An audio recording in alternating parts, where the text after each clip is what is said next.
এখন শুনবেন আজকের গুরুত্বপূর্ণ খবরের শিরোনাম। গাজায় ইসরায়েলি হামলায় নিহত আরও ২৯ ফিলিস্তিনি। ইরান পারমাণবিক অর্জন থেকে পিছু হটবে না, পেজিশকিয়ানের হুঁশিয়ারি। ফিলিস্তিনকে স্বীকৃতি দেওয়ার ফ্রান্সের পরিকল্পনা গুরুত্বপূর্ণ পদক্ষেপ, জানিয়েছেন হামাস।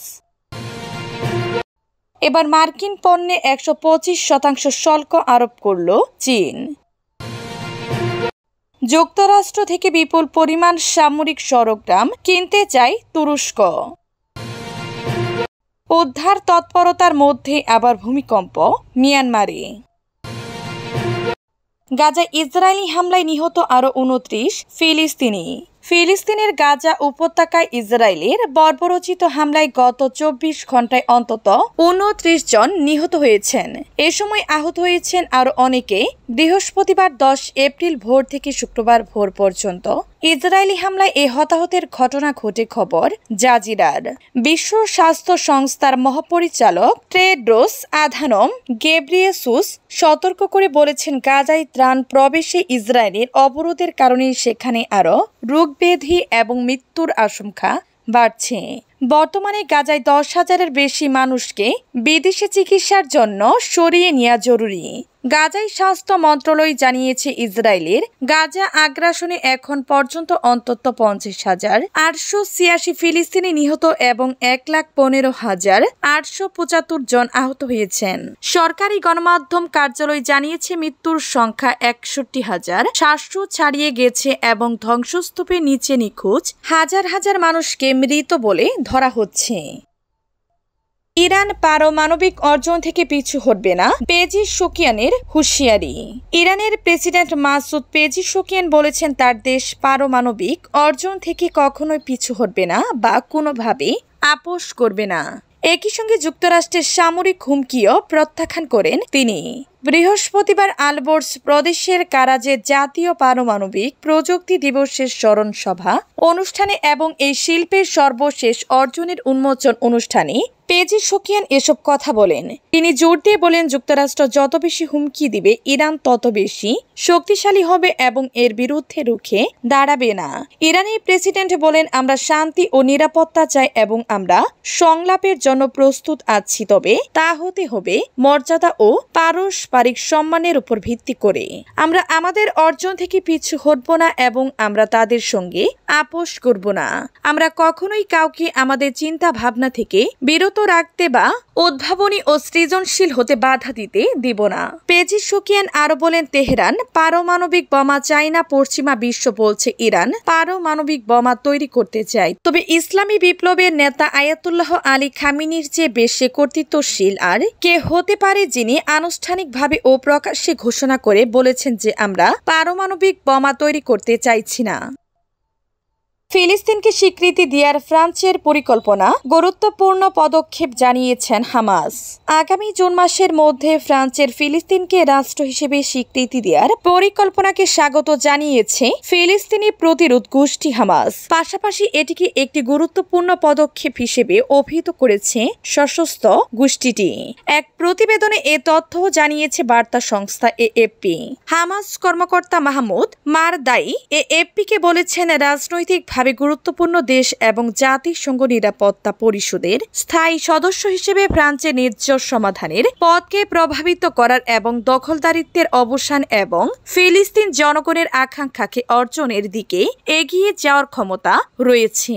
প্রসঙ্গত, গত বুধবার ৯ এপ্রিল ফরাসি সংবাদ মাধ্যম ফ্রান্স ৫ টেলিভিশনে দেয়া এক বক্তব্যে ফ্রান্সের প্রেসিডেন্ট ইমানুয়েল ম্যাক্রো বলেন, আগামী জুন মাসে নিউ ইয়র্কে জাতিসংঘের কনফারেন্সে ফিলিস্তিনকে স্বাধীন দেশ হিসেবে ঘোষণা করতে পারে ফ্রান্স। এবার মার্কিন পণ্যে ১২৫% শুল্ক আরোপ করল চীন। মার্কিন পণ্য আমদানিতে নতুন করে আরও ১২৫% শুল্ক আরোপের ঘোষণা দিয়েছে চীন। এর আগে চীনের উপর যুক্তরাষ্ট্র সর্বশেষ ১৪৫% শুল্ক আরোপ করেছে। চীনের অর্থমন্ত্রী শুক্রবার নতুন করে যুক্তরাষ্ট্রের আমদানি পণ্যের উপর শুল্ক আরোপের এ ঘোষণা দিয়েছেন।